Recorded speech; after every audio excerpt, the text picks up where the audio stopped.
महाभारत के ऐतिहासिक सबूत। क्या महाभारत सच में हुआ था?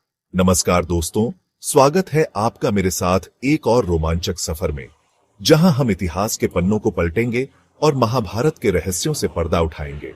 महाभारत दुनिया का सबसे बड़ा महाकाव्य ग्रंथ है, जिसे भारत का सबसे ऐतिहासिक ग्रंथ माना जाता है। यह सिर्फ एक कहानी नहीं, बल्कि हमारे धर्म, संस्कृति और इतिहास का आधार स्तंभ है। लेकिन क्या आपने कभी सोचा है कि क्या महाभारत सिर्फ एक कल्पना है या फिर यह सचमुच घटित हुआ था? आज हम आपको महाभारत काल के कुछ ऐसे सबूतों के बारे में बताएंगे जो इस प्रश्न का उत्तर खोजने में हमारी मदद करेंगे। दोस्तों, जैसा कि आप जानते हैं, महाभारत का भीषण युद्ध कुरुक्षेत्र की धरती पर लड़ा गया था। कहा जाता है कि इस युद्ध में इतना रक्त बहा था कि कुरुक्षेत्र की मिट्टी आज भी लाल है। पुरातात्विक विशेषज्ञों ने भी इस बात की पुष्टि की है कि कुरुक्षेत्र की मिट्टी में लोहे की मात्रा असामान्य रूप से अधिक है, जो इस बात का प्रमाण हो सकता है कि यहाँ कभी बड़े पैमाने पर युद्ध हुआ था। हालांकि कुछ विद्वान इस तथ्य को प्राकृतिक कारणों से भी जोड़ते हैं, लेकिन यह सवाल आज भी अनुत्तरित है कि क्या वाकई कुरुक्षेत्र की लाल मिट्टी महाभारत के युद्ध की गवाह है। हिमाचल प्रदेश के हमीरपुर जिले में एक गांव है, राजनोड़। यहां 16 सिंहवी धार के नीचे एक पत्थर पर अर्जुन के चक्रव्यूह का चित्र बना हुआ है। इस चित्र को देखकर ऐसा लगता है मानो किसी कुशल शिल्पी ने इसे पत्थर पर उकेरा हो। इस चक्रव्यूह को ध्यान से देखने पर पता चलता है कि अंदर जाने का रास्ता तो साफ दिखाई देता है, लेकिन बाहर आने का रास्ता ढूंढना लगभग असंभव सा लगता है। क्या यह वही चक्रव्यूह है जिसका वर्णन महाभारत में मिलता है? यह एक ऐसा रहस्य है जो आज भी इतिहासकारों को चुनौती दे रहा है। महाभारत में कई दिव्य अस्त्रों का वर्णन मिलता है, जिनमें से एक है ब्रह्मास्त्र।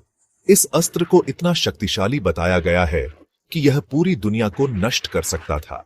आज के समय में हमारे पास परमाणु हथियार हैं, जिनकी विनाशकारी क्षमता से हम सभी परिचित हैं। क्या यह संभव है कि महाभारत काल में भी ऐसी ही कोई तकनीक मौजूद रही हो? कुछ वैज्ञानिकों का मानना है कि महाभारत में वर्णित ब्रह्मास्त्र और अन्य दिव्य अस्त्र वास्तव में प्राचीन काल के उन्नत हथियार हो सकते हैं। महाभारत में श्री कृष्ण की राजधानी द्वारका का वर्णन मिलता है।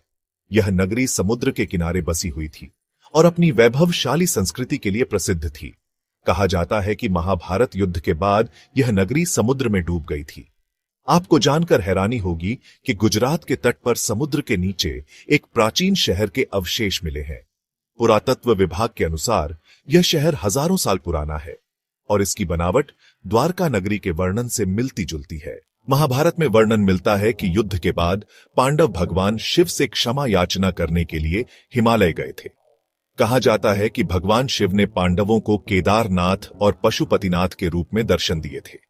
आज भी केदारनाथ और नेपाल में स्थित पशुपतिनाथ मंदिर हिंदुओं के लिए अत्यंत पूजनीय तीर्थ स्थल हैं।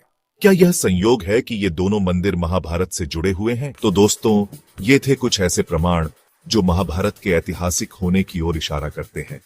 हालांकि यह सवाल आज भी बहस का विषय है कि क्या महाभारत सिर्फ एक कल्पना है या फिर यह सचमुच घटित हुआ था। इस सवाल का जवाब शायद इतिहास के गर्भ में ही छिपा है, लेकिन एक बात तो तय है कि महाभारत सिर्फ एक कहानी नहीं, बल्कि हमारे अतीत का एक महत्वपूर्ण हिस्सा है जो हमें हमारी संस्कृति और विरासत से जोड़ता है।